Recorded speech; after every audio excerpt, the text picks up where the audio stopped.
राधे राधे प्रिय भक्तों। एक दिन नारद जी महादेव जी के पास गए और महादेव जी से बोले, प्रभु आज मेरे मन में एक प्रश्न उत्पन्न हो रहा है।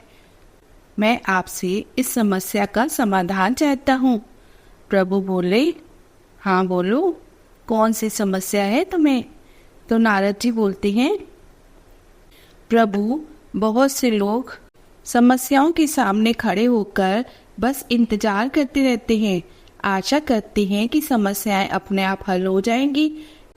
इस पर महादेव जी बोले, समस्याओं का सामना करना उन्हें हल करने का सही और प्रभावी तरीका है। हमारी मेहनत, समर्पण और सही दिशा में कदम बढ़ाने से ही समस्याएं हल हो सकती हैं। समस्याओं का सामना करना और उन्हें हल करना ही सच्चा समाधान है। इसके लिए मैं आपको एक कथा सुनाता हूँ। बहुत समय पहले की बात है। एक राज्य में एक राजा बहुत चिंतित था क्योंकि उसकी पत्नी का जन्मदिन नजदीक आ रहा था। यूं तो कहने को वह राजा था, लेकिन फिर भी उसके वैवाहिक जीवन में हजारों प्रकार की समस्याएं थी। परंतु राजा जन्मदिन पर अपनी पत्नी को एक ऐसा उपहार देना चाहता था जिससे उसके जीवन में जो दुख है वह कम से कम उस दिन के लिए तो दूर हो जाए। अपनी पत्नी को खुश करना चाहता था। एक दिन राजा ने सभी दरबारियों को दरबार में उपस्थित होने का आदेश दिया और साथ ही सभी मंत्रीगण भी वहां पर आए। राजा ने सभी से सुझाव मांगा कि आखिर वह किस प्रकार अपनी पत्नी को जन्मदिन पर खुश कर सकते हैं। वह अपनी पत्नी को कौन सा उपहार दें ताकि उनकी पत्नी उनसे प्रसन्न हो सके। वहां पर उपस्थित सभी लोग अपने मन की बातें राजा को बता रहे थे, परंतु राजा को किसी भी व्यक्ति का सुझाव पसंद नहीं आया। एक दिन राजा कहीं जा रहा था तो रास्ते में उसने एक बहुत सुंदर मूर्ति देखी। बहुत सुंदर और आकर्षक मूर्ति थी। उसे देखकर ऐसा प्रतीत होता था मानो उस मूर्ति में जान हो। उस मूर्ति को देखकर राजा बहुत प्रसन्न हुआ और वह तुरंत ही मूर्तिकार के पास पहुंचा और राजा उस मूर्तिकार से कहता है, तुम तो बहुत बड़े कलाकार हो, तुम्हारी मूर्तियों में चांद नजर आता है, ऐसा प्रतीत होता है तुम्हारी मूर्तियां जीवित हैं। हम तुम्हारी इन मूर्तियों को देखकर यह चाहते हैं कि तुम्हारी मूर्तियां हमारे दरबार में शामिल हो। यह सुनकर वह मूर्तिकार बहुत प्रसन्न हुआ, जैसे उसे कोई खजाना मिल गया हो। लेकिन तभी राजा ने एक और बात कही, देखो मैं चाहता हूँ तुम मेरे दरबार में शामिल हो जाओ, किंतु उससे पहले तुम्हें हमारी रानी के लिए एक ऐसी मूर्ति बनानी होगी जिसे देखकर वह बहुत खुश हो जाए और अपने सारे दुख दर्द भूल जाए। और यदि तुम ऐसा न कर सके तो मैं तुम्हारा सर धड़ से अलग कर दूंगा। राजा के मुख से यह सुनकर मूर्तिकार घबरा गया, उसके पसीने छूट गए। वह राजा को मना भी कैसे करे, इसलिए उसने न चाहते हुए भी राजा को स्वीकृति दे दी। राजा उस मूर्तिकार की बात सुनकर बहुत प्रसन्न हुआ और वापस महल में आ गया। लेकिन उधर दूसरी तरफ जो मूर्तिकार अब तक बहुत प्रसन्न था और अपनी मूर्तियों को बहुत ही प्रसन्नता से बनाया करता था, तो उसकी मूर्तियां भी बहुत प्रसन्न ही दिखती थी। लेकिन अब वह दुखी हो गया और वह गहरे दुख में चला गया। वह डर के कारण रानी की मूर्ति बनाना शुरू करता, परंतु जो भी मूर्ति बनाता था उस मूर्ति को देखकर ऐसा प्रतीत होता मानो वह मूर्ति बहुत दुखी है, उसे किसी प्रकार का कोई दुख है। एक के बाद एक उसने कई सारी मूर्तियां बना डाली, परंतु कोई भी मूर्ति ऐसी नहीं थी जिसे देखकर कोई खुश हो सके, जिसे देखकर यह प्रतीत हो कि मानो उस मूर्ति में जान है और वह मूर्ति देखकर कोई भी अपना दुख भूल जाए। वह इस कार्य को न कर पाने के कारण बहुत ही दुखी था, जो उसकी मूर्तियों के रूप में साफ और स्पष्ट नजर आ रहा था। राजा ने उस मूर्तिकार को 1 सप्ताह का समय दिया था, किंतु 4 दिन तो उसने यूं ही व्यर्थ कर डाले। अब उसके पास केवल 3 ही दिन का समय बचा था, जिसके बारे में सोच सोच कर उस मूर्तिकार का गला सूखा जा रहा था। डर के कारण अब उसके हाथ पैर भी काम करना बंद कर चुके थे। उसके हाथ से हथौड़ी और छेनी तक नहीं चल रही थी।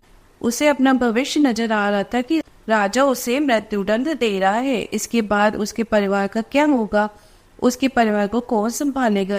यह सोच सोचकर उस मूर्तिकार ने एक योजना बनाई कि वह रातों रात अपने परिवार को साथ लेकर यह गांव छोड़कर चला जाए। यह सोचकर वह तुरंत घर लौटा। उसने अपना सारा सामान बांधा और अपनी पत्नी और अपने बच्चों को भी तैयार किया। वह जैसे ही घर से निकलने ही वाला था तभी उसने देखा कि राजा के सिपाही वहीं पर तैनात हैं। यह देखकर वह मूर्तिकार और भी घबरा गया। वह समझ नहीं पा रहा था कि क्या करे। यदि वहां से भागने की कोशिश करता है और पकड़ा जाता है तो राजा उसके साथ साथ उसके परिवार को भी मृत्युदंड दे देंगे। वह अपने परिवार से बोला, मैं कुछ भी समझ नहीं पा रहा हूँ। तभी बस जमीन पर बैठकर रोने लगा और अपनी पत्नी से कहता है, अब से तुम्हें बच्चों का ख्याल रखना होगा। मेरा और तुम्हारा साथ यहीं तक था, क्योंकि राजा ने जिस प्रकार की मूर्ति का आदेश मुझे दिया है मैं उस प्रकार की मूर्ति नहीं बना पा रहा हूँ, जिस कारण राजा मुझे मृत्युदंड दे देंगे। वह मेरा सर धड़ से अलग कर देंगे और उसके बाद तो तुम्हें ही बच्चों का ख्याल रखना होगा। इतना कहकर वह जोर जोर से फूट फूट कर रोने लगा। देखते ही देखते रात बीत गई। अगले दिन सुबह सुबह उस मूर्तिकार के दरवाजे पर एक गुरु भिक्षा मांगने आए। मूर्तिकार ने उन्हें भिक्षा दी। गुरु मूर्तिकार को देखकर बोले, तुम बहुत परेशान दिख रहे हो। बेटा, हमारे जीवन में दुख और सुख तो आते ही रहते हैं। हमारे जीवन में दुख और समस्याएं तो होती ही हैं, किंतु इस सभी दुखों और समस्याओं का समाधान और निवारण भी हो जाता है। परंतु हम केवल दुख और समस्या ही देखते हैं। उन दुख और समस्याओं के निवारण और समाधान को हम कभी नहीं देख पाते। यदि तुम ध्यान से देखोगे तो समस्या का समाधान समस्या में ही निहित है और हर दुख का निवारण भी है। मैं यह अच्छी तरह से जानता हूँ कि तुम यहाँ से अपनी पत्नी और बच्चों को लेकर भाग जाना चाहते थे, किंतु ऐसा हो नहीं सका। उस मूर्तिकार ने जब गुरु के मुख से बातें सुनी तो वह उनके चरणों में जा गिरा और हाथ जोड़कर उनसे कहता है, गुरुवर आप ही बताइए मैं क्या करूं। राजा ने मुझे मूर्ति बनाने का आदेश दिया है, किंतु मैं चाह कर भी मूर्ति नहीं बना पा रहा हूँ। यदि मैं मूर्ति नहीं बना पाया तो राजा मुझे मृत्युदंड दे देंगे और उसके बाद मेरे परिवार का क्या होगा, उसका ख्याल कौन रखेगा। तभी गुरुवर उस मूर्तिकार से कहते हैं, बेटा आंख बंद कर लेने से कुछ नहीं होने वाला है, क्योंकि दुख और समस्या तो वही की वही खड़ी रहती हैं। ध्यान देने और कर्म करने से सब कुछ बदल जाता है। तुम केवल आंखें बंद करके यह सोचोगे कि तुम्हारी समस्याएं चली जाएंगी, तो ऐसा कभी नहीं होगा। इतना कहकर उन गुरुवर ने उस मूर्तिकार के कानों में कुछ कहा और उसके बाद वह वहां से चले गए। और गुरु के वहां से चले जाने के बाद वह मूर्तिकार महल में गया, जिसे देखकर राजा उससे कहता है, लगता है तुमने समय से पहले ही एक अद्भुत मूर्ति तैयार कर ली है। बताओ वह मूर्ति कहाँ है, मैं देखना चाहता हूँ। इस पर मूर्तिकार ने जवाब देते हुए कहा, महाराज अभी तक मैंने मूर्ति तैयार नहीं की है, परंतु आपके दिए हुए समय पर मैं अवश्य ही अद्भुत मूर्ति तैयार कर दूंगा।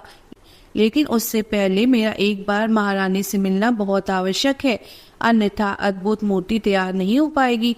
राजा ने उस मूर्तिकार की सारी बातें ध्यानपूर्वक सुनी और उसके बाद राजा ने मूर्तिकार को महारानी से मिलवाया। मूर्तिकार महारानी से मिलने के बाद महारानी से प्रश्न करते हुए कहते हैं, महारानी जी, किसी भी औरत के जीवन का सबसे बड़ा दुख क्या होता है। इस पर महारानी जवाब देते हुए उस मूर्तिकार से कहती हैं, किसी औरत का मानव होना सबसे बड़ा दुख है। तभी वह मूर्तिकार महारानी से एक और प्रश्न करते हुए कहता है, महारानी जी, किसी औरत के जीवन का सबसे बड़ा सुख क्या होता है। महारानी उस मूर्तिकार को इस प्रश्न का जवाब देते हुए कहती हैं, किसी भी औरत के जीवन का सबसे बड़ा सुख उसके पति और उसके बच्चे उसके पास होने चाहिए, यही उसका सबसे बड़ा सुख होता है। महारानी के मुख से अपने प्रश्नों का जवाब जानकर मूर्तिकार बहुत प्रसन्न हुआ और उसे आज्ञा लेकर वह वापस अपने घर लौट आया और अब से वह दिन रात उस मूर्ति के काम को करने में लग गया। देखते ही देखते वह दिन आ गया जिस दिन उसे मूर्ति राजा को देनी थी। आखिरकार रानी के जन्म दिवस वाले दिन वह मूर्तिकार उस मूर्ति को लेकर राजमहल पहुंचता है, लेकिन अब राजा के मन में यह बेचैनी थी। पता नहीं यह मूर्तिकार ने आखिर कैसी मूर्ति बनाई होगी, पता नहीं वह मूर्ति महारानी को पसंद भी आएगी या नहीं। इस प्रकार के कई प्रश्न राजा के मन में चल रहे थे। राजा के मन में बेचैनी लगातार बढ़ती ही जा रही थी, लेकिन उधर दूसरी तरफ राजा को उस मूर्तिकार पर पूर्ण विश्वास था, क्योंकि राजा ने उसकी पहले की मूर्तियां देखी थी। उसके हाथों में वाकई में एक अच्छी कला थी, लेकिन एक तरफ उनके मन में यह विचार चल रहा था कि उस मूर्तिकार ने वह अद्भुत मूर्ति बनाई भी है कि नहीं। वह मूर्ति सफेद कपड़े से ढकी हुई थी। राजा ने उस मूर्ति की ओर इशारा करते हुए रानी से कहा, यह आपके जन्मदिन का तोहफा है, इसे कबूल करें। उसके बाद रानी ने अपने हाथों से उस मूर्ति का कपड़ा हटाया तो मूर्ति देखते ही उनकी आंखों में आंसू बहने लगे। यह देखकर राजा को ऐसा प्रतीत हुआ कि मानो महारानी को यह मूर्ति पसंद नहीं आई है। इसलिए राजा ने तुरंत क्रोधित होकर अपने सिपाहियों को आदेश दिया कि उस मूर्तिकार को बंदी बना लिया जाए। लेकिन तभी महारानी राजा से कहती हैं, रुकिए, इस मूर्तिकार ने तो मेरा दुख और सुख एक ही मूर्ति में निकाल दिया है। मेरे पति मेरे साथ हैं और मेरा बच्चा मेरे हाथ में है। इससे सुंदर मूर्ति मैंने आज तक नहीं देखी। यह बहुत ही लाजवाब है, अद्भुत है। इससे सुंदर तोहफा मेरे लिए कोई भी नहीं हो सकता। काश ऐसा मेरे जीवन में भी वास्तव में हो जाए।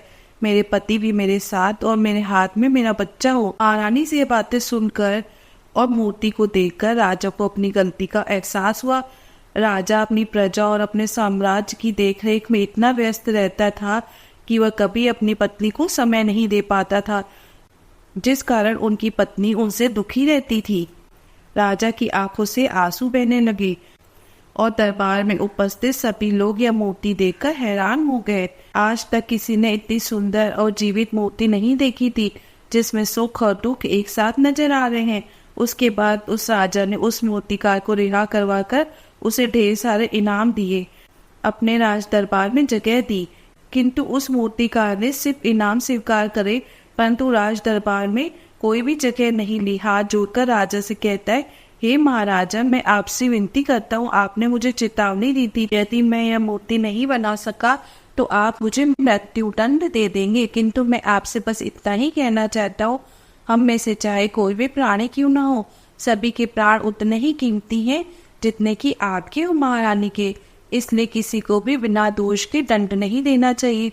मेरी पत्नी ने मुझसे कहा था कि राजा की दोस्ती और दुश्मनी दोनों ही अच्छी नहीं होती, इसलिए मुझे आपके राज दरबार में कोई स्थान नहीं चाहिए। मैं अपनी छोटी सी दुनिया में बहुत खुश हूँ। मैं अपने छोटे से परिवार के साथ बहुत ही खुश हूँ। मैं आज तक जो करता आया हूँ उससे भी मैं बहुत ही खुश हूँ और मैं अपने जीवन काल में यही करना चाहता हूँ। मैं जैसा हूँ, जिस हाल में हूँ, मुझे बहुत प्रसन्नता है कि आज मैं इतना खुशहाल इंसान हूँ। अब मुझे जाने की आज्ञा दीजिए। इतना कहकर मूर्तिकार वहाँ से चला गया। इस पर महादेव जी ने बोला, मनुष्य के जीवन में बहुत बड़े बड़े दुख और संकट आते जाते रहते हैं, किंतु वास्तव में तो वह दुख और संकट हमें कुछ सिखाने के लिए आते हैं। किंतु हम तो केवल उन दुख और समस्याओं को ही देखते रह जाते हैं। हम उनका निवारण खोजने का तनिक भी प्रयास नहीं करते। जब मनुष्य दुख के समय क्रोध करते हैं तो वास्तविकता में वे अपना ही नुकसान कर लेते हैं।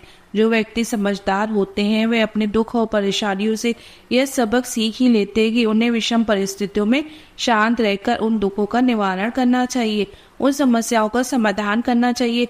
किंतु हम में से अधिकांश लोग यह नहीं सीख पाते कि वे लोग दुख और परेशानियों के समय क्रोधित हो ही जाते हैं। वह इस बात को अच्छी तरह से जानते हैं। समस्या के समय शांत रहना चाहिए और समाधान खोजने का प्रयास करना चाहिए, किंतु मनुष्य बार बार यही गलती दोहराते हैं। जब भी उनके जीवन में कोई विषम परिस्थिति उत्पन्न होती है तो वह बार बार क्रोधित हो जाते हैं और क्रोध में आकर अपना ही नुकसान कर लेते हैं, क्योंकि क्रोध में कभी भी कोई चीज सीखी नहीं जा सकती। क्रोध से मस्तिष्क काम करना बंद कर देता है और उसे केवल वह परिस्थिति नजर आती है, बस समय नजर आता है। और जो जीवन के दुखों और समस्याओं से कुछ सीख नहीं पाता, ऐसा व्यक्ति पूर्ण रूप से एक दलदल में फंसे हुए इंसान की तरह है, जो परिस्थितियों के दलदल में कुछ इस तरह फंस चुका है कि वहां से निकल नहीं सकता। वे चाहे कितना भी हाथ पैर क्यों न मार ले, पर जितना हाथ पैर मारेगा वह उतना ही उस दलदल में फंसता चला जाएगा। जबकि हाथ पैर न मारकर बल्कि शांत रहकर अपने मस्तिष्क का प्रयोग करना चाहिए और यह सोचना चाहिए कि इस दुख, इस समस्या और इस विषम परिस्थिति का समाधान कैसे हो सकता है। किंतु जो व्यक्ति थोड़े से भी जागृत है वह दुख और समस्याओं का निवारण और समाधान खोजने में अपना समय लगाते हैं। निवारण और समाधान एक हीरे की तरह है, वह हीरे की खान की तरह है। जिस प्रकार एक हीरे को ढूंढा जाता है, फिर उसे तराशा जाता है, उसके बाद उस हीरे की कीमत बहुमूल्य हो जाती है, ठीक वैसे ही दुख और हर समस्या का समाधान और निवारण खोजने की आवश्यकता होती है और हमें खोजने भी चाहिए। और जब हमें निवारण मिल जाए तो इसलिए केवल दुख में उलझे मत रहो, बल्कि उस दुख का निवारण करो, और यही आपको करना चाहिए।